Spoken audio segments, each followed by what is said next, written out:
Hello, welcome to Small Caps. I'm Peter Capsanis. Well, Australian gold explorer Barton Gold has good reason to cry eureka. The South Australian-based company this week released some impressive results at its Tunkillia project, which has surpassed expectations. Barton Gold, that's ASX code BGD, has boosted its JORC estimate at Tunkillia by 20%, which equates to 1.38 million ounces of gold. So what does it mean for Barton Gold in 2024 and beyond? Well, to tell us more, I'm joined by company CEO and MD, Alexander Scanlon. Alex, good to have your company. Thank you, Peter. So can you recap for our viewers and listeners, first of all, the Barton Gold story in terms of location, assets, but more importantly, its mission statement? Yeah, so in very simple terms, we are a pure play gold, pure play South Australian developer. We have consolidated essentially the entire historical central Gold province right in the heart of South Australia. So this is right next door to the IOCG copper province that BHP has consolidated on the other side of the highway. There's an historical gold province that's been producing high grade gold for about 130 years. We purchased every significant historical exploration and producing asset. We have acquired the only gold mill in the region, and we are now systematically building up a much larger base of mineralization across multiple different local regional models to turn this on into a 150,000 ounce per annum producer. And to do that, leveraging our infrastructure to do it in stages with lower cost, lower risk. And of course, if we can do it with lower cost, lower dilution to our shareholders for greater participation in the future. All right, and just touch on for us, you are located in central South Australia, and you've got a number of assets there in relatively close proximity as well. Yeah, so we are dead center in South Australia, and we're really focused on our two main projects there, Tarcoola and Tunkillia. Tarcoola was the home of South Australia's gold rush. So in 1893, there's a discovery there on an outcropping hillside. During the early 1900s, around 77,000 ounces was produced by hand, so artisanal mining. And the average grade there was about 37.5 gram per ton. Fast forward 100 years, a high-grade open pit was dug around one of those shafts. So we own all of that, and we're building a new model that we think is going to yield multiple high-grade open pits across that. And then just to the south, we have the Tunkillia asset. So this is 70 kilometers to the south. Really, they're satellites to one another. And Tunkillia is South Australia's largest undeveloped pure gold resource, which now holds 1.38 million ounces after our latest update earlier this week. Yeah, so we're going to hone in on that right now, Alex. So it's literally Christmas, and Santa's brought you an early present, fair to say. What are the basic elements of this week's announcement? As you said, we've added 224,000 ounces. So what we did is we added 3 new zones of mineralization around the main deposit into JORC resource. And so these are 3 zones that we were able to predict using our new geophysical modeling tools, or we built a geophysical model that we said we think this particular tool can predict the existence and orientation of mineralization. We have drilled off these 3 areas. We have identified and confirmed new zones and converted them into JORC. So this has taken the mineralized strike of the main project area there from about 2 kilometers to about 3.5 kilometers. It's a very big extension of the JORC footprint. And for 2023 in total, we also had a significant growth upgrade earlier in the year. So now, as we wrap up the year, we've added in total 413,000 ounces of gold through this project this year. The all-in cost of doing that, so drilling, assaying, field work, logistics, everything was an average of only $14 Australian per ounce. So very, very bottom end of the cost curve. And we're getting close now. We have almost 800,000 ounces in JORC indicated category. So a large volume of higher confidence ounces give us the sense that this is really becoming a critical scale asset. And we still have multiple zones where we have mineralization or assays yet to come in. So we've grown it, we've built a lot of momentum, and we have a lot of momentum sort of pre-built for early 2024. Yeah, okay. Well, you've preempted a few of my questions. I'll skip to, I guess, a more pertinent one based on what you've just said. So a 20% increase in resource on the back of this result. that was based, Mhm. as you said, on a heavy drilling campaign, and your specific geophysical modeling that you've developed in-house. Is that right? That's correct. Yeah. So we built sort of, if you will, a predictive targeting tool based on two geophysical signatures that kind of meet in a particular piece of the bandwidth, if you will, and say this ground is giving a signature which happens to look in these two dimensions the most like the central portion of the main deposit. So that main deposit we purchased as a 550,000 ounce deposit at the beginning of 2020. There is a central higher grade zone there where you have greater destroyed magnetism, and you have higher fluid movement, so more solidification and resistivity. We've taken that model and we've now predicted and confirmed 5 out of 5 new gold zones. So it's really drilling off of R&D that has led to that, which is why it's yielded such a low cost per ounce, because essentially we're aiming very well with the drill rig as opposed to a hit rate of 15%. We've got a hit rate of sort of 85%. I guess it's good to have accurate modeling, really, doesn't it? So has this Yeah. has this defied? So I suppose then it hasn't defied expectations to some extent. Then, Look, I think it's encouraging us that as we keep fine tuning this model, that we're making kind of a sharper and sharper tool. And what I would say is defied expectations is we've gotten good at saying we think this is a good place to drill, but the actual scale of the growth, I mean, the number of meters that went into that 224,000 ounce growth, that was about 10,000 meters of new drilling that went into those 3 new zones in this program, plus another 4,000 meters or so in an earlier program where we first found one of those new zones. So in total, 14 or 15,000 meters. We would have been very happy to add 100,000 ounces. That would have been a very good result. But to add 224,000 ounces, I mean, nearly 250,000 ounces off of that amount of drilling is an extremely high return if you think about the fact that we are fundamentally putting money into the ground to develop a base of resource in the ground that we propose in the future to extract. So the in-ground value and the sort of viability of this project is actually advancing faster than we might have hoped with that drilling. So it has pleasantly surprised. all right. Well, let's dive deeper. Tunkillia is 70 km southeast of your Tarcoola open pit. It's a brownfields operation. How does this beefed up resource estimate play into the mine operation at Tarcoola, or are they separate projects and independent of each other? I'm imagining there's got to be some strong synergies here. Yeah, look, they are very different geologically. So Tarcoola tends to be shallow, narrower, high-grade, open pit style mineralization. And then Tunkillia is on this really big shear zone. So we're looking at very broad, very bulk style mineralization. It's basically, 4 meters at 8 to 10 grams in an open pit instead of 40 to 80 meters at 1 to 2 grams. So one is big bulk efficient. It'll be very, volumetrically efficient in terms of capital operating costs. And then Tarcoola, the complementary nature of it there is because it's close together, you can take this higher grade material, truck it down to a new mill at Tunkillia and average up the feed grade. So they do really work together, but we do also have the luxury of our existing mill. So if we have Tunkillia and we have Tarcoola, we've got our existing mill here, we can actually separate these two, accelerate high-grade gold development in the high-grade Tarcoola gold field.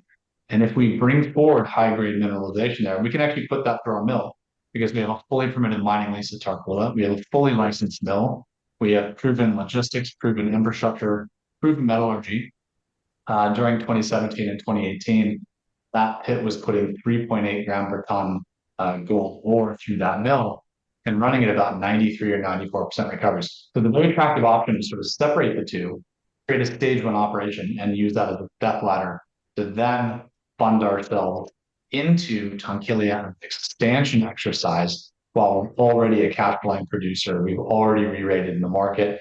We're generating capital. And of course, We don't need to go and raise all that money to build the mill because we use credit and the combination of cash flow from Tarcoola. So they do live together very, very well, but they also live apart very, very well.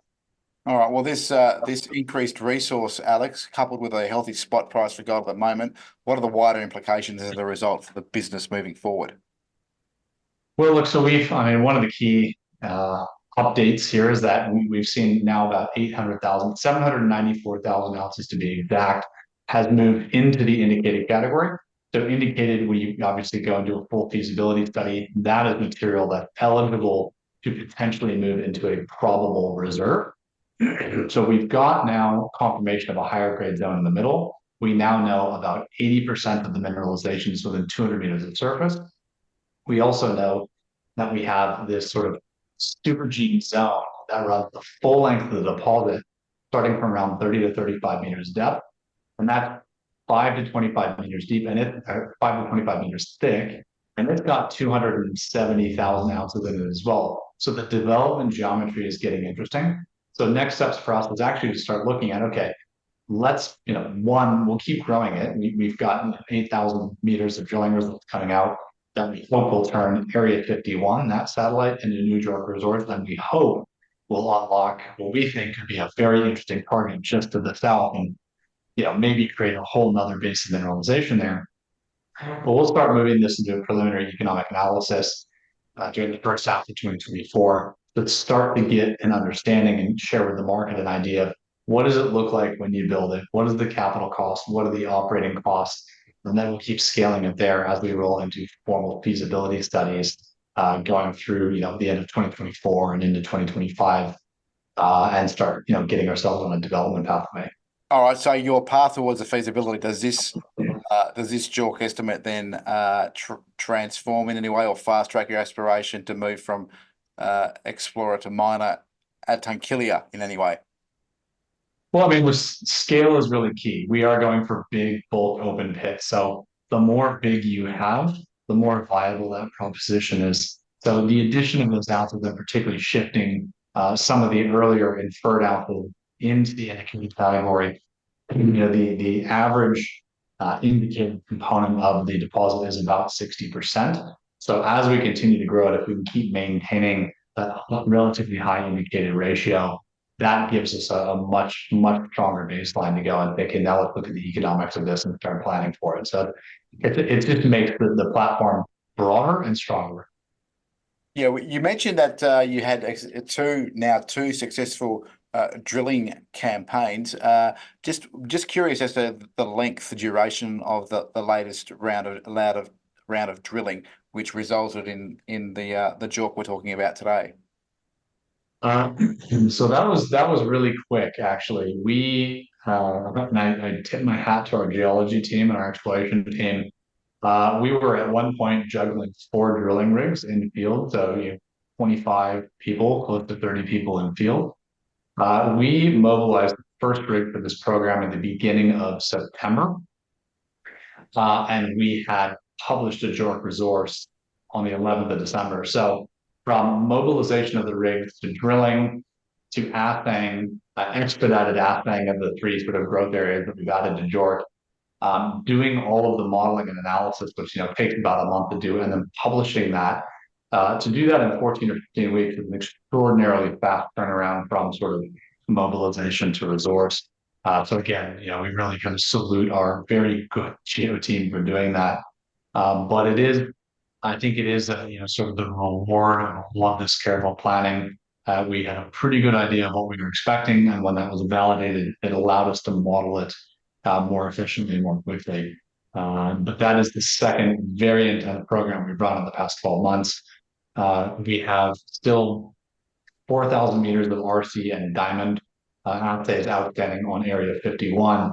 So if that comes back positive, and if that ties together into a JORC resource as well, then we might have another JORC resource update out in March, which would make 3 resource upgrades instead of 12 months, instead of 11 months, which would be really extraordinary. So we're obviously very pleased with how it's going. Well, that's probably prompted my next question as to how how soon will the next drilling campaign begin? Are we talking as early as first quarter next year? Yeah, so we are doing a lot of technical analysis internally right now on, what really, now that we've got this JORC upgrade, what does it mean? And we've got Area 51 results outstanding. We've also got the results outstanding for that southeast offset. So again, if that comes back mineralized, that for us is a really big target. It's the first time we've been stepping outside of the box that we've been playing in. So it's a kind of a new sandbox entirely. Uh, we will get we expect that we will get the assays back for both Area 51 and that new offset zone at the end of January, early February. So we will try to model those very quickly as well. If we can get a JORC resource out for March, Area 51, that would be a real win. But if that southeast offset comes back mineralized, that's exciting. And we will, by the time we're publishing a JORC resource for Area 51, we will probably be mobilizing or very close to mobilizing drill rig again to potentially follow up at that southeast offset, but also to follow up and very aggressively test some of these high grade targets that we've mapped out now across the Tarcoola goldfield. Because 2 weeks ago, we actually published for the first time in its 130-year high grade history, a three-dimensional regional architectural model that actually reconciles or sort of explains in a consistent structural framework all of these historical high grade events. So we now have something to literally drill against, and we expect to be drill testing that quite hard. Hopefully, we will then, moving forward another 3 months, be putting out a JORC resource update on the open pit that we already have, and hopefully confirming a few new discoveries. So we're really into a dual project growth and discovery cycle where we're now kind of aiming, the work that we're doing today is now feeding news flow and results and sort of growth 2 and 3 quarters out. So we're really starting to sort of get there in terms of developing our forward pathway and being able to sort of steer these programs with greater foresight using these models. All right, well, it doesn't sound like you're going to be going away much over the Christmas New Year break or taking any extended leave. So I've got to ask then, the reaction by the market, before we wrap things up, Alex, the reaction by the market so far, and tying in with that, what can investors look for or at least expect? And you've touched on a few things, but overall, what can they expect moving into 2024? Yeah, look, obviously we're coming to a pretty quiet time of the year in terms of the market, but the reaction has been quite positive. And the sort of institutional investors that we have and a lot of the sort of broader, wealth managers and asset managers, they've all said, we are pleasantly surprised. We counted the number of meters you're drilling. We did not anticipate that you would be able to continue to repeat this sort of high speed, high ounces per meter growth. So really like you see, earlier in the year, we had a number of new institutional investors join our register after our first resource upgrade. So this really feeds into exactly the story about, really responsible treasury management, really efficient expenditure and allocation, and then consistent progress and growth for the destination that they can see and managed by a really kind of, very responsible, very experienced team. So I think everyone's very pleased with it, and they're also quite, like we are, quite excited to see what comes of these other assays because, hopefully we'll be starting 2024 at the same sprint that we're closing 2023. Looking forward, obviously, we've talked about the assays at Area 51 at the southeast offset of Tunkillia. We will hopefully get those back end of January, early February. We will hopefully have a resource upgrade out again in March for Tunkillia. We would then expect to be drilling potentially both at Tunkillia and Tarcoola, targeting hopefully a new footprint of mineralization and several high-grade targets, and then finish the June quarter with, we hope, some nice resource ounces on our existing open pit and a few new areas where we think we can tie together and crystallize that stage 1 story during the balance of 2024. And then 2025 really becomes, okay, how do we actually move forward and turn these all on and make this really real over the course of the next 2 and 3 years? Well, based on form, and current trend, I'd say we'll be talking about this sooner than later, and it wouldn't surprise us then if, as I say, based on current performance trends, that you might have very encouraging results. But between now and then, Alex, thanks again for joining us and giving us the insight here on Small Caps, and wish you and your family all the best for Christmas and a safe and prosperous new year. Well, likewise. Thank you very much.